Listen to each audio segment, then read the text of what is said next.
ঢাকার ইতিহাসে আসছে বড় পরিবর্তন। রাজধানীর ভেতর থেকে সরিয়ে নেওয়া হচ্ছে প্রধান বাস টার্মিনালগুলো। গাবতলী, মহাখালী, সায়দাবাদ ও গুলিস্তানের মতো ব্যস্ত টার্মিনাল আর থাকবে না আগের জায়গায়। কেন নেওয়া হলো এই সিদ্ধান্ত, আর কোথায় যাচ্ছে এসব বাস টার্মিনালগুলো, বিস্তারিত জানুন আজকের এই প্রতিবেদনে। রাজধানী ঢাকার দীর্ঘদিনের যানজট কমাতে বড় সিদ্ধান্ত নিয়েছে সরকার। আজ অনুষ্ঠিত এক উচ্চ পর্যায়ের সভায় ঢাকার 4টি প্রধান বাস টার্মিনাল দ্রুত রাজধানীর বাইরে স্থানান্তরের নির্দেশ দেওয়া হয়েছে।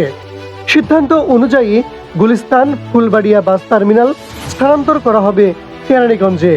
মহাখালী বাস টার্মিনাল প্রথমে পূর্বাঞ্চলে এবং পরে স্থায়ীভাবে টঙ্গীর কাছাকাছি এলাকায় নেওয়া হবে।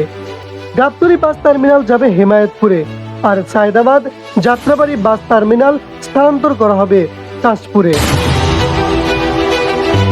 সরকারের মতে রাজধানীর গুরুত্বপূর্ণ প্রবেশপথ ও বাণিজ্যিক এলাকায় অবস্থিত এসব টার্মিনাল দীর্ঘদিন ধরে যানজটের অন্যতম প্রধান কারণ। টার্মিনালগুলো শহরের বাইরে সরিয়ে নেওয়া হলে ঢাকার সড়কে যানবাহনের চাপ উল্লেখযোগ্যভাবে কমে আসবে। এছাড়া রাজধানীর বিভিন্ন এলাকায় ছড়িয়ে থাকা বাস কাউন্টারগুলোও নির্দিষ্ট স্থানে স্থানান্তরের নির্দেশ দেওয়া হয়েছে। এর মাধ্যমে ট্রাফিক ব্যবস্থাপনায় আরও শৃঙ্খলা আনার পরিকল্পনা রয়েছে।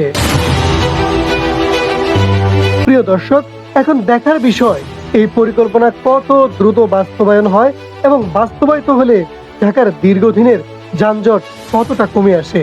ঢাকার বাস টার্মিনাল স্থানান্তরের এই সিদ্ধান্ত সম্পর্কে আপনার মতামত কি, কমেন্ট করে জানান।